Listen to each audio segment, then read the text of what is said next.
Hello and welcome back to students technique tech with generation. आज के इस video में हम लोग वही अपना मोशन का चैप्टर कुछ आगे बढ़ाएंगे यानी एक्सटेंड करेंगे। आज पढ़ने के लिए है हमारे पास डिस्टेंस एंड डिस्प्लेसमेंट। जैसा कि हमने पिछली वीडियो तक देखा था, मोशन एंड रेस्ट को एक्सप्लेन किया था, उनके रिलेशन को समझा था कि मोशन और रेस्ट ये दोनों रिलेटिव टर्म्स हैं। कैसे हैं रिलेटिव टर्म्स हमने बता दिया था, और यहाँ तक कि रेफरेंस पॉइंट और रेफरेंस फ्रेम को भी हमने पिछली वीडियो में समझ लिया था। तो गाइस ये वीडियो होने वाली है डिस्टेंस एंड डिस्प्लेसमेंट के बारे में। तो मैं आपको बता दूँ, ये कोई बहुत बड़ी चीज़ नहीं है, आप लोग पहले से ही देखते आ रहे हो।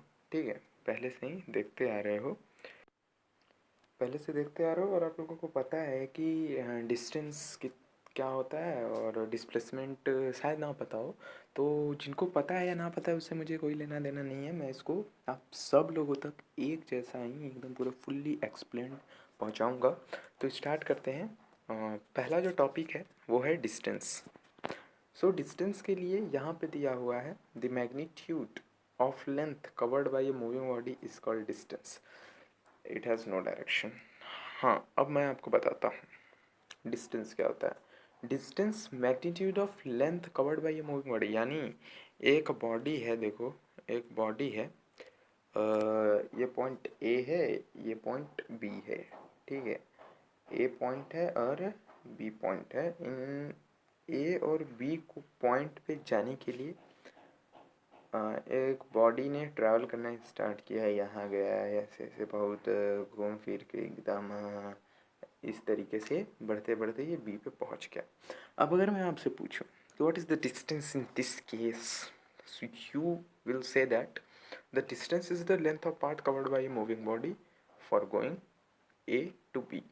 तो ए टू बी जाने के लिए जो उसको डिस्टेंस लगा, तो जो जिस पाथ पे वो कवर किया है, ये जो पाथ यहाँ पे बन चुका है ए से और बी के लिए जाने के लिए, इस पाथ की जो लेंथ होगी ना, वो उसकी डिस्टेंस के मैग्नीट्यूड के इक्वल होगी। मैग्नीट्यूड आप लोगों को परेशान कर रहा होगा, तो मैं बता दूँ मैग्नीट्यूड क्या होता है। वैल्यू को हम लोग फिजिक्स के लैंग्वेज में मैग्नीट्यूड बोलते हैं। कोई एक नई चीज़ नहीं है, हम लोग पहले से भी जानते हैं। कोई भी वैल्यू को मैग्नीट्यूड बोलते हैं। जैसे अगर आपसे मैं पूछ दूँ कि जाओ बाज़ार से चीनी लेके आओ, 1 kg शुगर लेके आओ, तो 1 kg क्या है, उस शुगर की मैग्नीट्यूड है कि 1 kg हमको लेके आना है। वैसे यहाँ पे डिस्टेंस की मैग्नीट्यूड क्या होगी, लेंथ होगी, मतलब लेंथ की मैग्नीट्यूड क्या होगी, किलोमीटर में होगी, मीटर में होगी। ठीक है, एक मेजरेबल क्वांटिटी है। मैग्नीट्यूड का मतलब एक क्वांटिटी और वैल्यू, पाथ की वैल्यू या लेंथ की वैल्यू क्या है, वही डिफाइन होता है मैग्नीट्यूड के बारे में। हालांकि आगे मैग्नीट्यूड का एक स्पेसिफिक पॉइंट है, तो वहाँ पे हम लोग समझेंगे। तो वो ए से बी जाने के लिए इस रास्ते से गया है, तो इस केस में उसकी डिस्टेंस अगर मान लो ए से बी तक जाने में उसको 45 किलोमीटर लगा है, तो ये 45 किलोमीटर क्या है सर, 45 किलोमीटर इसकी डिस्टेंस है, 45 किलोमीटर इसकी डिस्टेंस है। बट अगर मैं आपसे पूछूं कि क्या यहाँ पे कोई और एक वे था कि 45 किलोमीटर तो चल के गया, तो क्या ऐसा कोई और यहाँ पे वे या ऐसा कोई रास्ता था जिससे अगर वो चल के जाता, अगर वो चल के जाता तो उसको इतनी डिस्टेंस कवर ना करनी होती और वो बहुत ही आसानी से पहुँच जाता। सबसे छोटी डिस्टेंस बताओ किस डिस्टेंस से वो जाता, तो आप लोग तुरंत बताएंगे सर दिक्कत क्या है ना। अगर वो इस वाली लाइन से, देखो मैं इसको एकदम बोल्ड कर देता हूँ ताकि आप सभी लोगों को ये इजीली दिख पाए।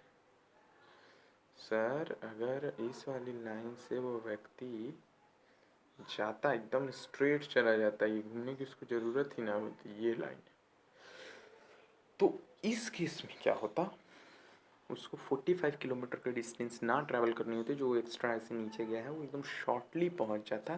तो और शायद अगर हम लोग इसको एक मेजरेबल देना चाहें, अगर एक मैग्नीट्यूड देना चाहें कि ए से बी की ये स्ट्रेट लाइन की डिस्टेंस कितनी, तो हमेशा 45 किलोमीटर से कम ही होगी। आप लोग भी जरा अपनी सेंस लगाओ, कम होगी ना। ये सब ऐसे ऐसे ऐसे ऐसे करके गया हुआ है, यहाँ से ऐसे ऐसे ऐसे पूरा घूम के, तो उससे ज़्यादा बढ़िया तो एक स्ट्रेट लाइन पे अगर चला गया होता तो उससे कम होता, लेकिन गया ऐसे।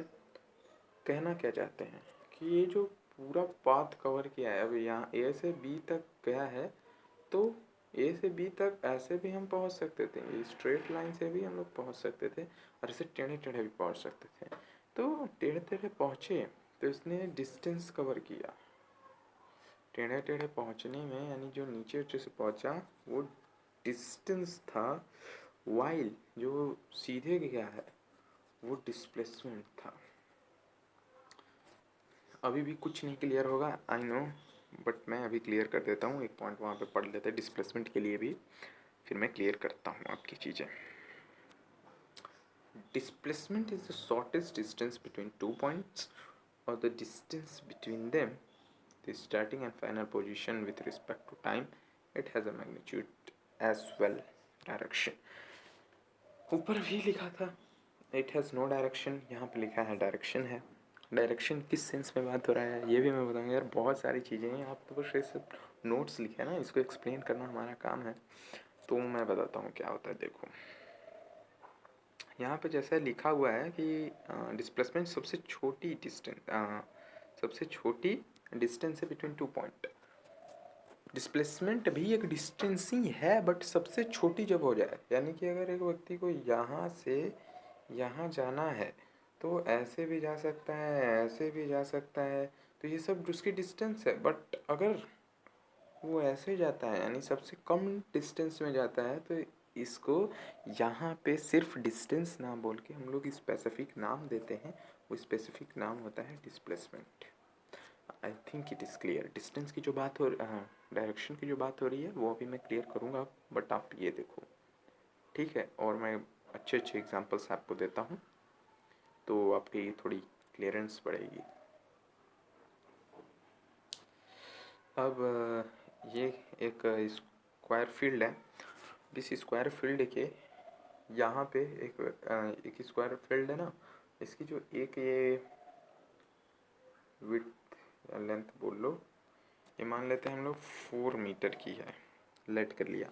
अब एक फार्मर यहाँ पे खड़ा है, ठीक है, एक फार्मर यहाँ पे खड़ा है। अब इसको यहाँ से घूम के यहाँ आ गया, ध्यान दो सर, ये पूरा घूम के यहाँ आ गया। यहाँ से स्टार्ट किया था सर, यहाँ घूम के यहाँ आ गया।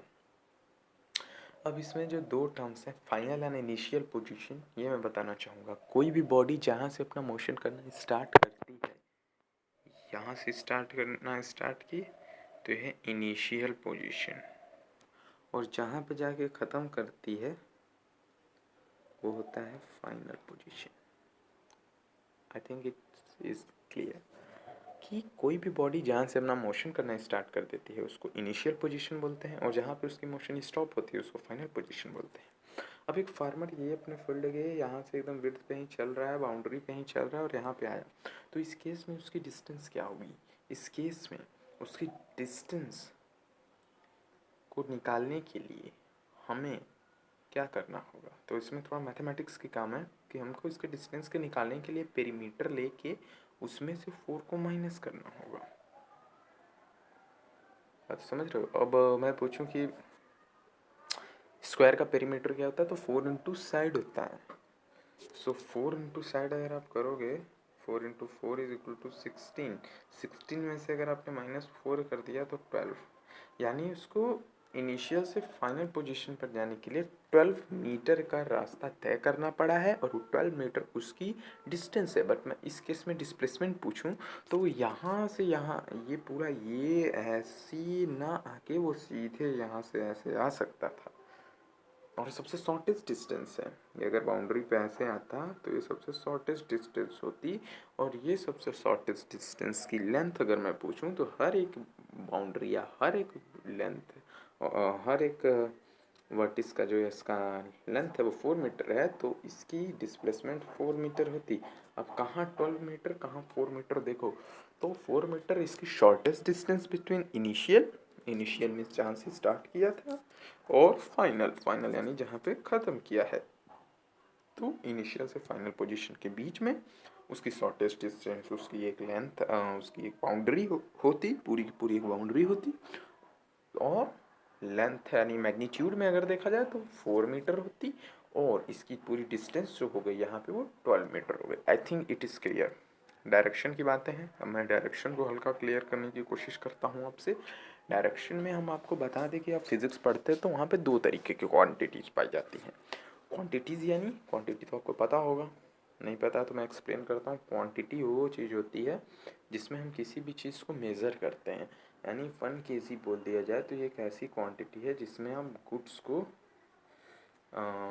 मेज़र कर सकते हो, या फिर सॉलिड, बेसिकली सॉलिड वाली चीज़ें केजी में मेज़र होती हैं, यू नो। और अगर यहीं पे बात कर दिया जाए लीटर की, तो लीटर में लिक्विड वाली चीज़ें मेज़र की जाती हैं। और वहीं पे अगर बात कर दिया जाए हम टन्स की, या बहुत बड़े बड़े हैं तो टन्स है, गज है, ये सब में वेरी लार्ज मटेरियल्स, मतलब कि बिगर बिगर एंड बिगर थिंग्स को हम लोग इसमें मेज़र करते हैं। तो इन क्वांटिटीज़ को मेज़र करने के लिए दो टाइप की हमको क्वांटिटी की ज़रूरत पड़ती है। तो लिख सकते हैं हम लोग कि क्वांटिटी दो टाइप की होती है। पहला स्केलर, दूसरा वेक्टर। लिख लो, स्केलर क्वांटिटी, वेक्टर क्वांटिटी। ठीक, अब इन दोनों को एक एक करके समझते हैं। स्केलर, स्केलर क्या है? स्केलर ऐसी क्वांटिटी होती है जिसमें हमको डायरेक्शन की सेंस नहीं पता होता है, मतलब डायरेक्शन की इसमें बात ही नहीं करते हैं। एक तरह से लिख सकते हो no direction, only magnitude. Magnitude, मैग्नी लिख दिया हूँ मैं, मैग लिखते हैं तो मैग्नीट्यूड है वो, समझ जाना। इसमें डायरेक्शन की चीज़ें नहीं है, सिर्फ मैग्नीट्यूड चाहिए। जैसे अगर मैं आपसे बोलूँ कि 1 किलो चीनी लेके आओ, तो 1 किलो चीनी के लिए या तो आप नॉर्थ में जाओ, या तो आप साउथ में जाओ, या तो ईस्ट में जाओ, या तो वेस्ट में जाओ, जहाँ से भी लाओगे वो 1 किलो ही रहेगी। लेकिन अगर मैं आपसे बोलूँ कि इस दीवार को धक्का दो, तो इस दीवार को आप नीचे से धक्का नहीं दे सकते, ऊपर से धक्का नहीं दे सकते, क्योंकि नीचे वो ग्राउंड से अटैच है, ऊपर वो किससे अटैच है? छत से अटैच है। तो आपको ऐसे सामने से ही अपनी फोर्स को अप्लाई करना होगा। तो इसमें डायरेक्शन की सेंस है, इसलिए स्केलर क्वांटिटी नहीं है। बातें आ रही होंगी समझ में। दूसरी क्वांटिटी होती है वेक्टर क्वांटिटी। वेक्टर क्वांटिटी में डायरेक्शन एंड मैग्नीट्यूड, जी लिख दिया हूँ, मैग्नीट्यूड, डायरेक्शन एंड मैग्नीट्यूड दोनों चीज़ें होती हैं। इनके वेल नोन डेफिनेशंस आपको हमारी डिस्क्रिप्शन में मिल जाएंगे वीडियो के, तो वहाँ से आप लोग जाके देख लो। वेल नोन डेफिनेशन, डिफरेंसेस सब है, बस यहाँ से मैं चीज़ें समझा दे रहा हूँ। अब डिस्टेंस में डायरेक्शन की कोई चीज़ें नहीं होती। अगर ए बी वाई वाला एग्जांपल लेते हैं, इन दोनों में जाने के लिए उसने ऐसे किया, तो उसमें कोई डायरेक्शन नहीं है कि मैं यहाँ से घूम के जाऊँ। कैसे भी जाएगा, उसकी जब टोटल लेंथ हम कवर करेंगे, यानी टोटल पाथ की लेंथ जब हम काउंट करेंगे तो उसकी डिस्टेंस ही होगी। बट डिस्प्लेसमेंट क्या ऐसे जाएगा घूम के? ऐसे नहीं। डिस्टेंस की एक डायरेक्शन है कि अगर ए से बी तक जाना है, डिस्प्लेसमेंट की एक डायरेक्शन है कि अगर ए से बी तक जाना है तो उसको यहीं से जाना होगा, वो यहाँ से ऐसे नहीं आएगा, ये डिस्प्लेसमेंट नहीं होगा, उसकी डायरेक्शन फिक्स्ड होती है। I think it is clear. एक और पॉइंट आपको देखने को मिल जाएगा कि displacement can be zero but distance can't या कैन नॉट। डिस्प्लेसमेंट जीरो कब होता है? डिस्प्लेसमेंट जीरो तब होता है सर जब डिस्प्लेसमेंट जीरो तब होता है जब एक बॉडी अपना पोजीशन से कुछ दूर ट्रैवल करती है और then comes back to its initial position. यानी गई कहीं और फिर वहीं पे आ गई, तो जहाँ से स्टार्ट की थी वहीं पे आ जाएगी। तो यहीं, यहाँ से स्टार्ट की तो यही इनिशियल पोजीशन है, फिर यहीं आ गई तो फाइनल पोजीशन भी यही है। तो इनिशियल पोजीशन फाइनल पोजीशन दोनों एक जगह है, तो इन दोनों के बीच में शॉर्टेस्ट डिस्टेंस क्या होगी? कुछ डिस्टेंस ही नहीं होगा।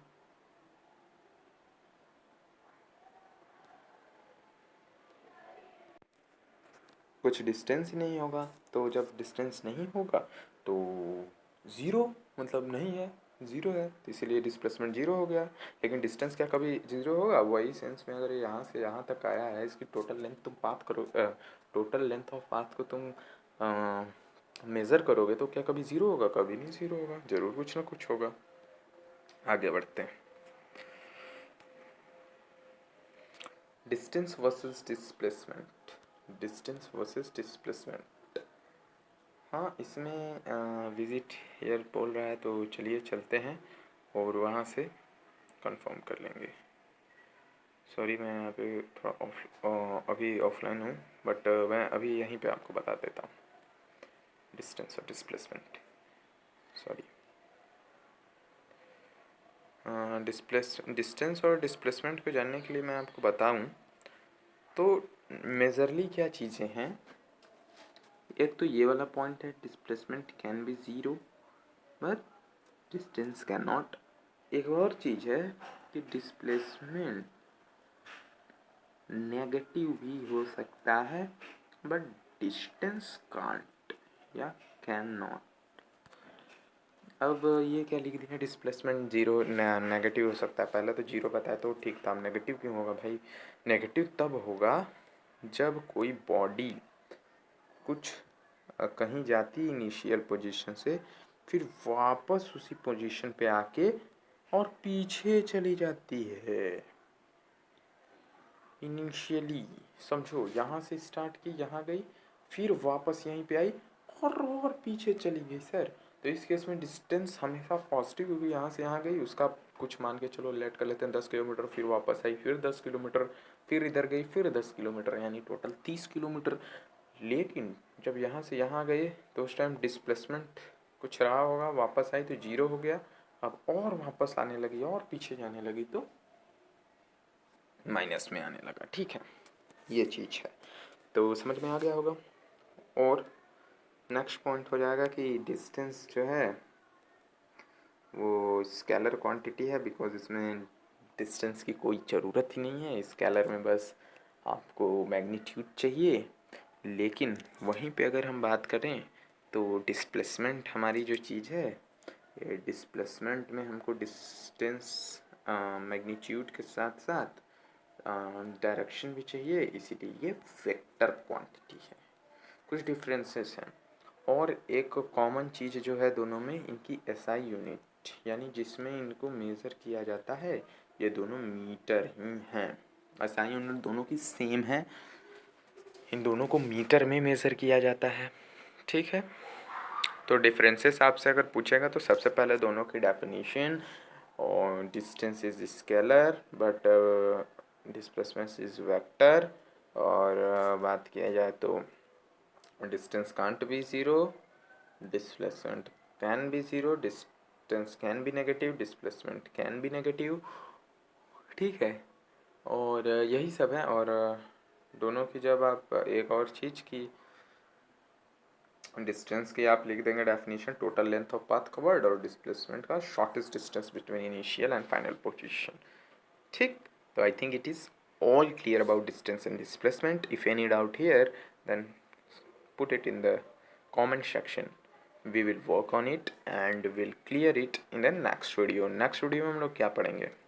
नेक्स्ट वीडियो में हम लोग मैग्नीट्यूड पढ़ेंगे। हालांकि मैग्नीट्यूड हमने बता दिया, तो इसी वीडियो में आई थिंक मैं क्लियर कर देता हूँ। मैग्नीट्यूड को मैंने बताया था, magnitude is a size, magnitude is a size और extent of physical quantity in physical quantity scalar and vector quantity. जैसा मैंने बताया कि मैग्नीट्यूड कोई का साइज या कोई वैल्यू है फिजिकल क्वांटिटी की। और फिजिक्स में हमें दो तरीके से क्वांटिटी, स्केलर और वेक्टर क्वांटिटी, जो मैंने अभी समझाया, इन दोनों की हमको यहाँ पे वेल नोन डेफिनेशंस मिल जा रही हैं।